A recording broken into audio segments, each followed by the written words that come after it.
Thank you so much for joining us today, Scott, and out of your busy schedule as you're preparing for opening night of Fun Home, which is tonight, actually. It is. So, how has rehearsals been going for the show? It's honestly too smooth. I'm worried. No, it's been great. We've had exceptional rehearsals since day one. Honestly, it's been really great. I have such an amazing cast that just really threw themselves into it. So it's been amazing. So, can you tell us a little bit about the show and then what drew you to wanting to direct this one? Sure. So the show is autobiographical. It's about Allison Bechdel. It's based on a novel, graphic novel that she wrote, called Fun Home. Uh, it it's really about her relationship with her dad, and she's reflecting on different times in her life as a small child, 10 or so years, 8 or 10 years old, and then as a teenager going off to college, and then as a 43-year-old woman looking back. So it really is about her looking back on her life and her relationship with her dad and her family. It's true, it's real, it's honest. That's really what drew me to it. Is it's just the honesty of it. It's people want to say it's a sad show or it's a downer, it's a bummer or whatever. And I don't like that. I think it's real. It's life. It's things we experience every day. Allison is a lesbian cartoonist, and that doesn't mean you have to be gay to understand the themes. Uh-huh. It's about a a father and a daughter and their relationship. It's about a mother and how she copes with her marriage, and so it's more than just it's just so much more than just a sad show, and that's what drew me to it is the honesty of it. I think it was in the interview with Lori where we're talking about how there's this really great blend of like, while there's sad parts, there's also this a lot of like light and like you're looking back at a person and there's the good and the bad of everybody. And that's really kind of one of the beauties of this Fun Home. Oh, I mean, absolutely. And that's what I mean. I think is it's so honest, it's real. There are parts that are like, oh wow, that's really funny. And I think people are kind of afraid to laugh sometimes. But you can, because there are times in our lives that aren't maybe the best times, but funny things happen, and we're allowed to Hmm. laugh at the funny things. And I think that's what's so honest and real and just amazing about this story is, you can see yourself in it. You don't have to be gay. You don't have to be a lesbian to look at it and Right. go, oh, maybe my relationship with my parents wasn't great. you know, um, Absolutely. yeah, Because it's a family story at the end of it. it It's is. Yeah, yep, absolutely. um and you mentioned about the funny parts, and there's one part that like I did laugh out loud about, and I won't spoil it or anything, but it's when the kids are doing their dance, and it's just like there's a very realness to the background of what's going on, and they're doing this dance in front of it, and you just can't help but you like there's a little bit of like you're laughing, but you're like maybe like slightly uncomfortable, but it is funny. It's funny. It's a really great scene. It is. So there are two like fantasy scenes in the show. And one is kids playing. It's them playing. That's what you're talking about. I'm not going to spoil it either. It's amazing. It's great. It's just three kids playing in their home, which is a funeral home, Hmm. and it's funny. It is. And then the other scene is a child's fantasy of an escape. Um, Uh-huh. which is super. It's weird to say, but it's super fun song, and it's super like, oh wow, this is really fun. Uh, and then reality hits. Uh, so it can be fun, and then reality hits.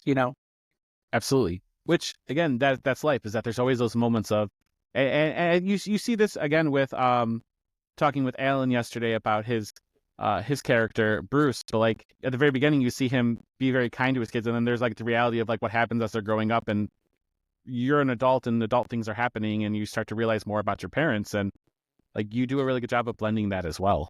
Yeah, Alan does an amazing job. This whole cast is really incredible, but Alan has really it's a difficult role because he has to be dad, but Hmm. it's not easy being dad. I'm a dad. I have four kids, and it's not easy being dad sometimes. And at the same time, Bruce is really battling with his own inner demons. Hmm. It's no surprise in the beginning we said, Allison says, my dad was gay. he was a closeted homosexual. And this is one of the things she's come to terms with the whole show. She's like, we were the same, but she doesn't want them to be the same. So she's struggling with that battle as well.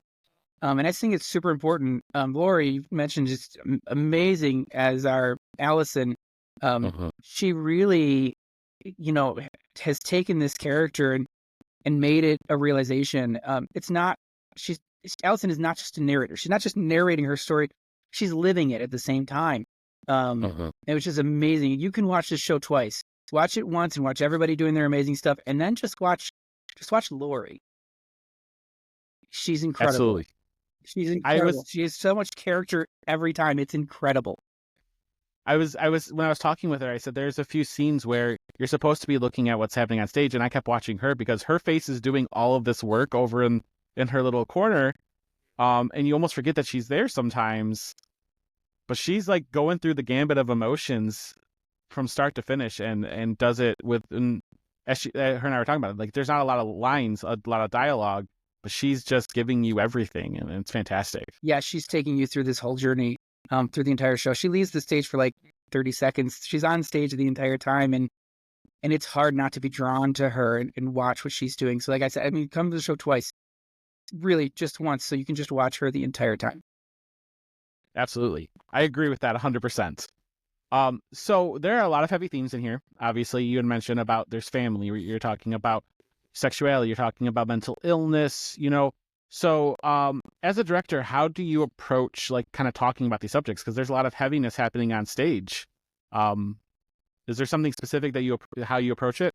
So, we kind of just dealt with it head on. We didn't hide it. I think we live in a world now that's much different than when Bruce, was the 1970s. So again, Bruce is a real person. He lived this life. This is his story as well as Allison's.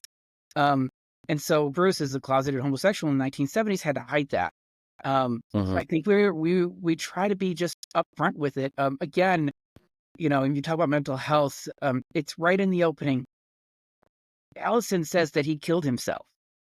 So, we experienced that. So I think we just tried to be real open and honest and true with the cast and say, hey, this is what it is. This is what happened. There's still debate about whether or not Bruce Bechdel killed himself or it was an accident. Allison truly believes he had killed himself. He stepped in front of a truck, she says. The newspapers, when it happened, reported it was a horrible accident.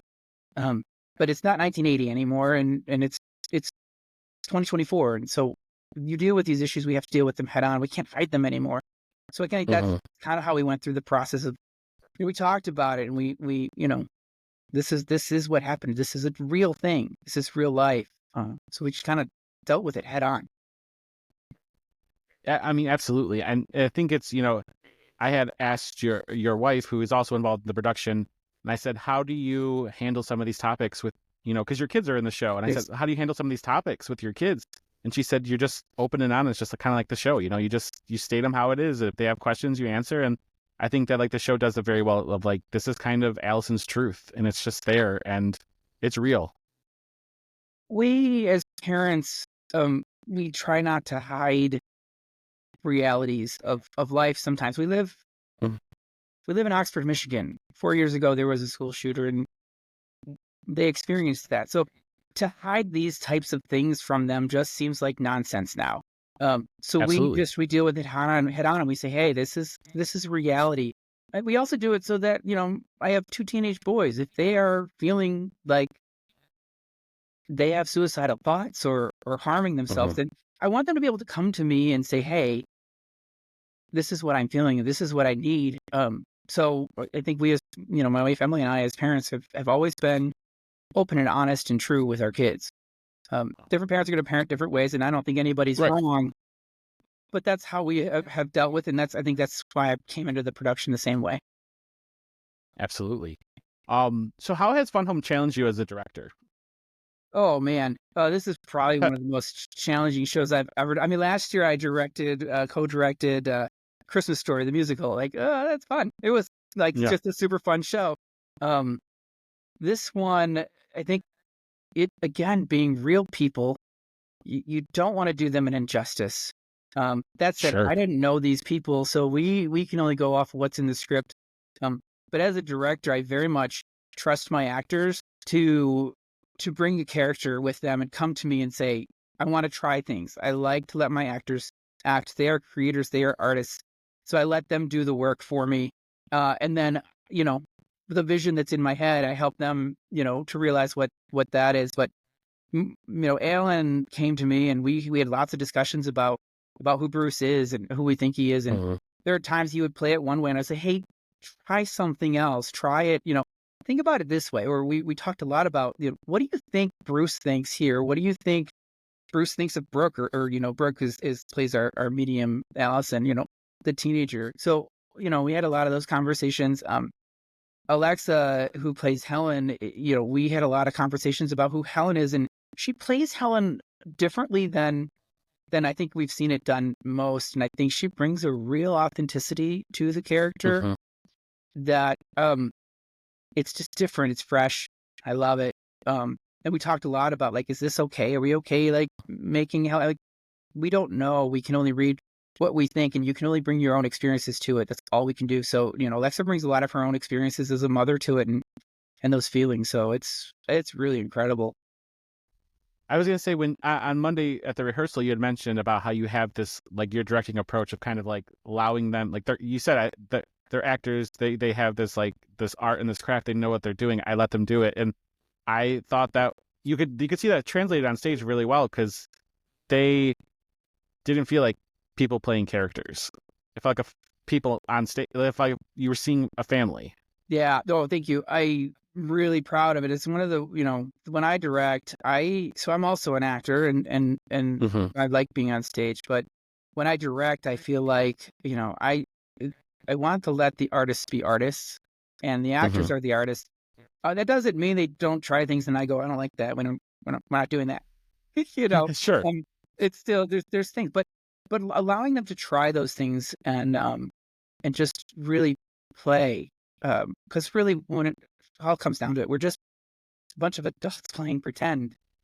Sure. That's I let them do that. Let them use their creativity. I love it. I'm not the hands-on, like, move your hand this way director. I want to let them do what they want to do. Now, are there parts of, like, being a director? Granted, I've never acted, I've never directed, I'm only on this side of it. But, like, are there parts that you're like, that's not how I saw it in my head. It has to be more like that? For sure. Yeah, for sure. Okay.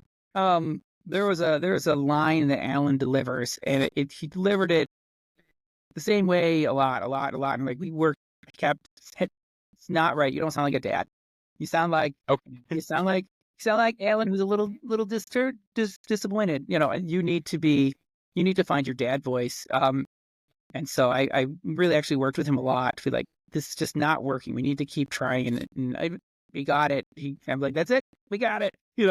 And that's a great, amazing moment when you get something like that. But I have this idea in my head of what some very particular scenes look like. And I let him try something. But I will always let the actor try something. I just have no problem saying that doesn't work. I don't love the way that looks.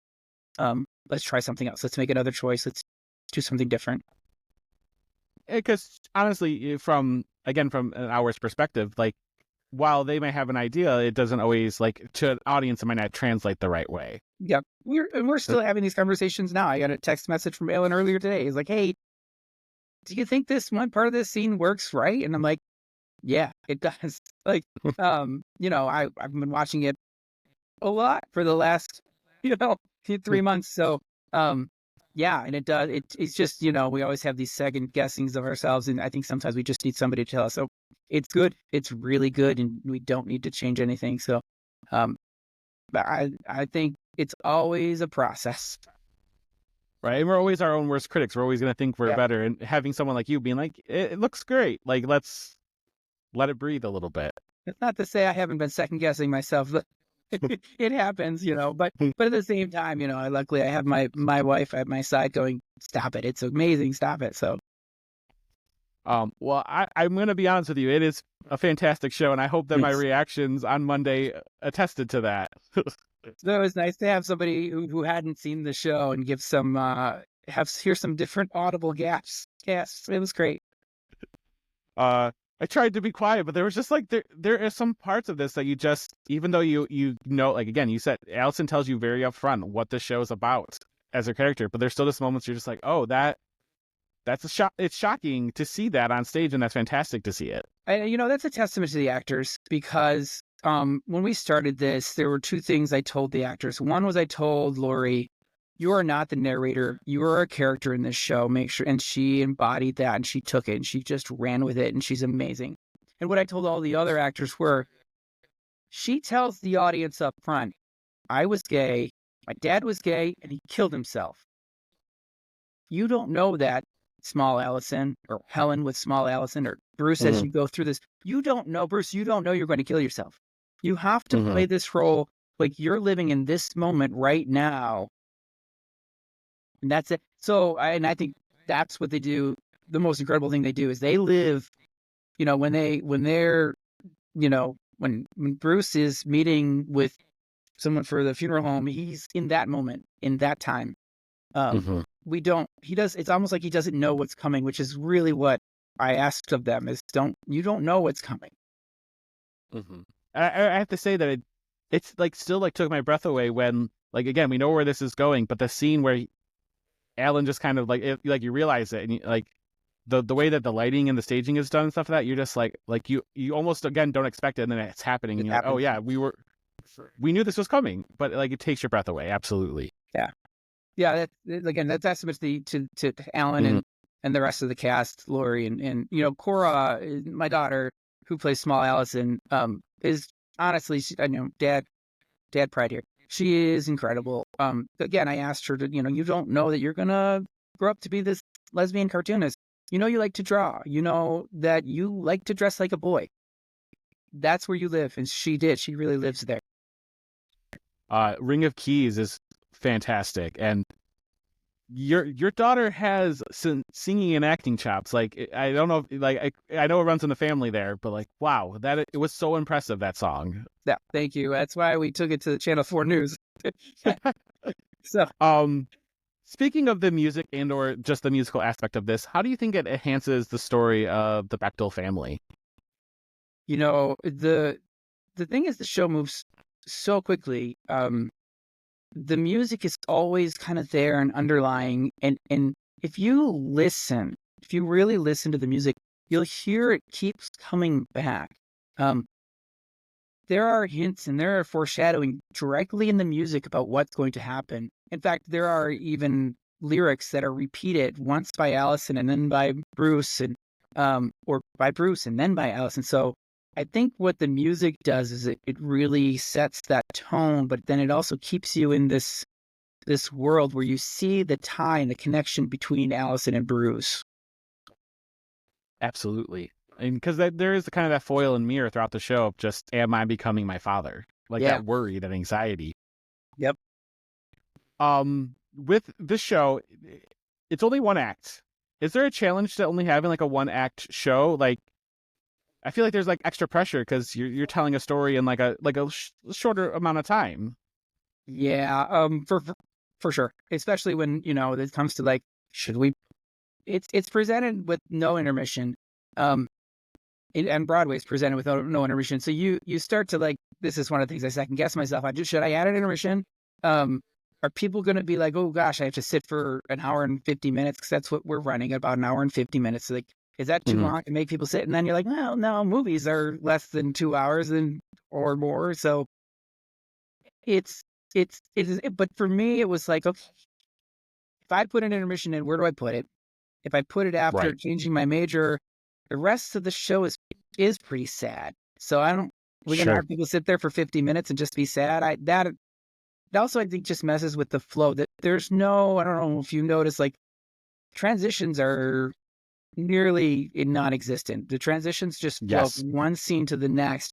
You're in and out of these memories that she's remembering. Like, you go from her being a young girl right into college, and there's no dark blackout transition. It's just like, oh, now we're in college. So I think when you're running a show that is 90 to 150 minutes, you have to let the show be what it is. And so that's what we're doing. Do you like when you're taking into account, are there changes or like cuts that you think about making to a show that if you're like, oh, maybe we're pushing too close to like 2.5 hours, or do you just like kind of keep it the way it is? I will never cut myself. I don't think Okay, the writers, they have the content there for a reason. Who am I to tell sure, them they're wrong? Um, sure. if it's running long, it's one of two things: transitions are taking too long, or dialogue needs to be sped up somewhere, right? So I'll look at how we're doing it and look at changing the pacing in other ways. Like for this Okay. show, we were running at about 2 hours. We were able to trim 10 minutes by speeding up some of the songs or just by speeding up some of the scenes and the dialogue. There are some points that dialogue is overlapping. It's meant to overlap, and we weren't really doing a good job of overlapping it. So like we just would work a scene over and over and over until it matched up the way we wanted it to, that sounded hmm right, and then also trim some time rather. Okay. Um, and you also work with a wide array of ages for I do. this show. That was a tongue twister. Um, does your approach change depending on like if you're working with a younger actor compared to someone who's older or more established? Oh, for sure. Um, you know, I do work a lot of youth theater as well, so I'm very used to working with, 8 to 18. So like but when it comes to working with the kids, they are 8 to 12. So yeah, I don't know, you work with them knowing that they don't have the experience that Alexa or Alan or Lori have, um, and sometimes don't have the understanding. But you know, I gotta say though, the three kids that we have, both my daughters and Rosalie, are amazing. They're professional. They're like, I never hmm once was like, what's happening with these kids? Why aren't these kids listening? They were always on. They came prepared. They came ready. So it was honestly really easy. I love that. So, what are you hoping audiences take away from Fun Home? I really just hope they walk away going, well, I identify with something. Um, Again, even if you're, not an LGBTQ plus community, you look and go, oh, my mom maybe had some struggles, or my dad, you know, I remember having a moment like that with my dad. hmm We're just reflecting back and like remembering, like maybe things weren't really the way they were, how I thought they were when I was a kid. Um, and maybe it turns into something more, and maybe they can look at their parents differently, because I think that's really what's at the heart of the story is Allison looking and seeing like, oh, my dad wasn't the man I kind of thought he was, until she kind of looked back and reflected on that. Okay. And then also, you're the president of Ridgedale Players. So I know you're not just looking at the show; you're looking kind of forward and ahead of what's next. Yep. So what's coming next for the theater? We have actually like 3 shows coming up. Really, our youth theater has Babes in Toyland in December. They're rehearsing now, and that's amazing. RJ is music directing that. Just plug him there. Uh, and then auditions for our next straight show, which is called Knock 'Em Dead. It's a crazy comedy. Improv is involved. It's a audience participation murder mystery. It's super fun. Auditions for that are next month in November. And then after that, our next big musical is How to Succeed in Business Without Even Trying, and that's auditions for that will be in like February. So we're really excited for that next musical. I know I have a friend who's already told me that she's auditioning for that because apparently that's a big one that people in Michigan have been waiting for. So I know we're It's been a excited for bit. that. It's been a bit. We're really excited to be bringing it to our stage. We hope to get a lot of people come out for that one. Awesome. Thank you so much for your time today, Scott. Ridgedale Players Fun Home opens October 25th and runs through November 10th. So get your tickets at ridgedaleplayers.com. And we're so excited to see it. So break a leg. Thank you so much. Thank you. Appreciate the time.